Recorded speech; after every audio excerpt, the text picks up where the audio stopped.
بسم اللہ الرحمن الرحیم۔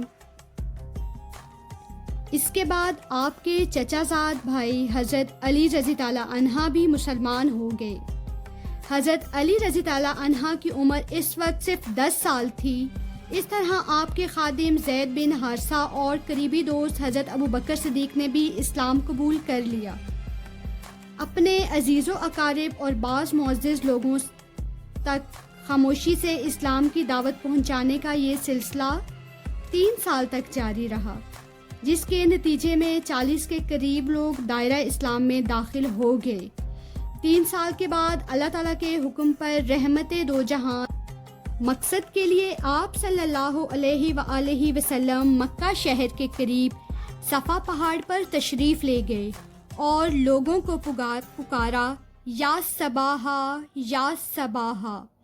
عربوں کے ہاں یہ معمول تھا کہ جب وہ کوئی خطرہ محسوس کرتے تو لوگوں کو مدد کے لیے اس انداز میں پکارتے تھے۔ مکہ شہر کے لوگ یہ آواز سن کر صفا پہاڑ کے پاس جمع ہو گئے اور رحمت دو جہاں صلی اللہ علیہ وآلہ وسلم سے بلانے کی وجہ پوچھی۔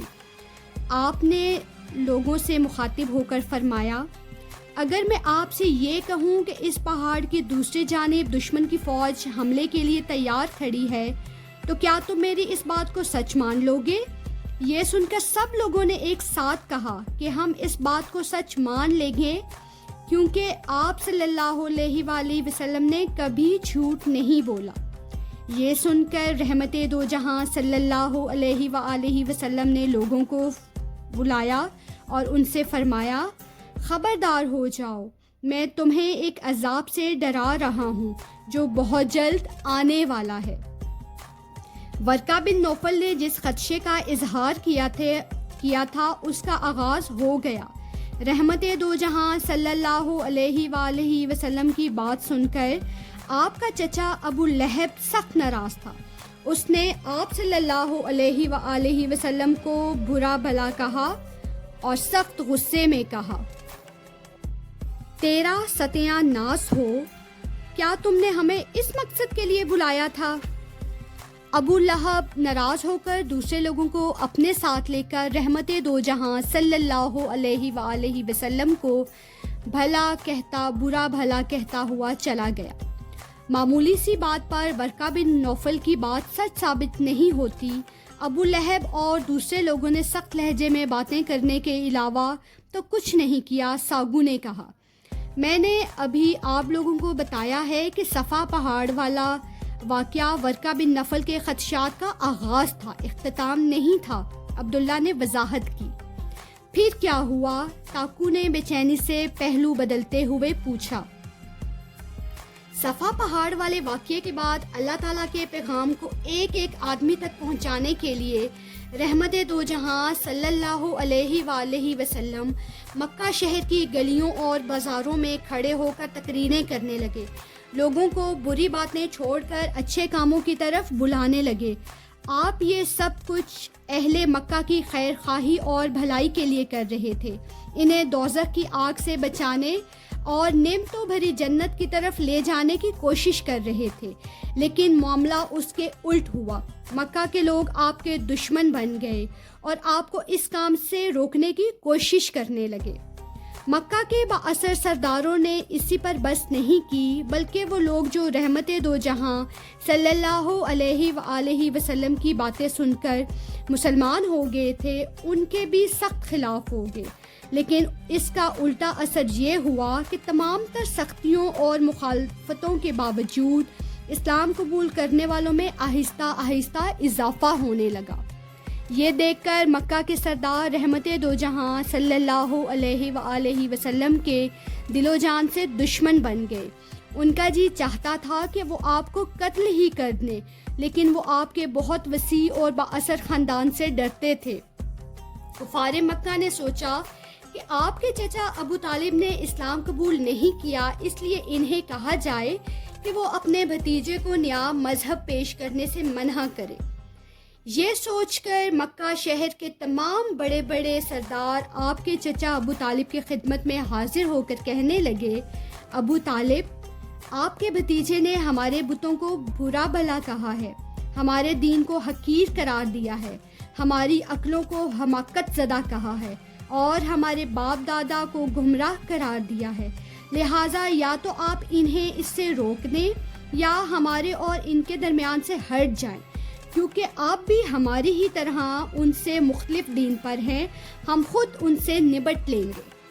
ابو طالب نے مکہ کے سرداروں کو کیا جواب دیا؟ راکو نے پوچھا۔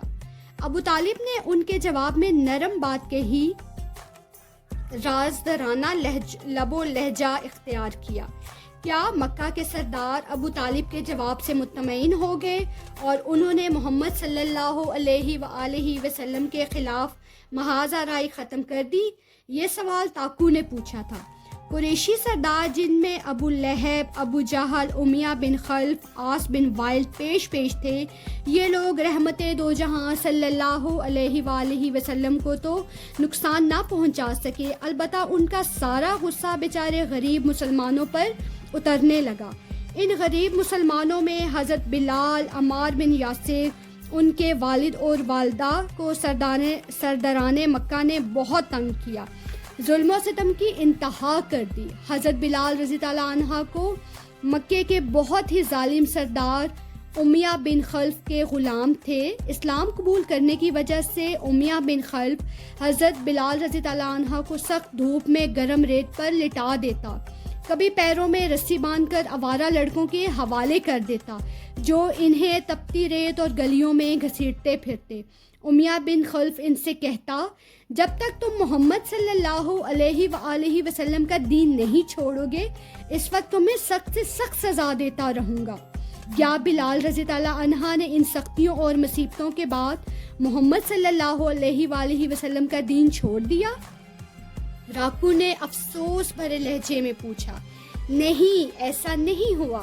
حضرت بلال رضی اللہ عنہ نے ہر قسم کی تکلیف اور سختی برداشت کر لی، لیکن محمد صلی اللہ علیہ وآلہ وسلم کے لائے ہوئے دین سے منہ موڑنے سے انکار کر دیا، یہاں تک کہ رحمت دو جہاں صلی اللہ علیہ وآلہ وسلم کے بہت اچھے اور گہرے دوست حضرت ابو بکر صدیق نے حضرت بلال رضی اللہ عنہ کو امیہ بن خلف سے خرید کر آزاد کر دیا۔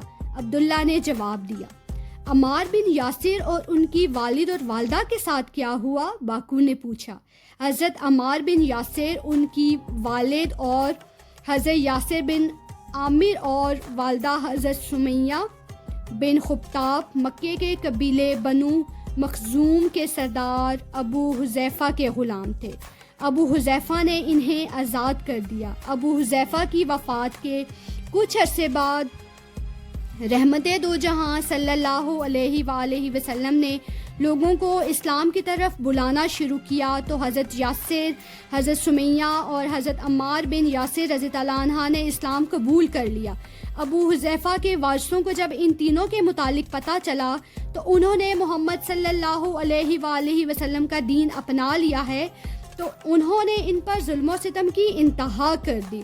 حضرت سمیہ بن خبات رضی اللہ عنہ عمر رسیدہ خاتون تھیں، یہ ظالم انہیں لوہے کی زرہ پہنا کر شدید دھوپ میں کھڑا کر دیتے تھے۔ جو مرد تو ایک طرف، بوڑھی عورتوں پر بھی ظلم و ستم کرنے سے باز نہ آئے۔ ظلم و ستم کا یہ سلسلہ انہی افراد پر ختم نہیں ہو گیا بلکہ یہ سلسلہ پھیلتا چلا گیا۔ اس کے متعلق میں کل بتاؤں گا، عبداللہ نے گفتگو کو سمیٹتے ہوئے کہا۔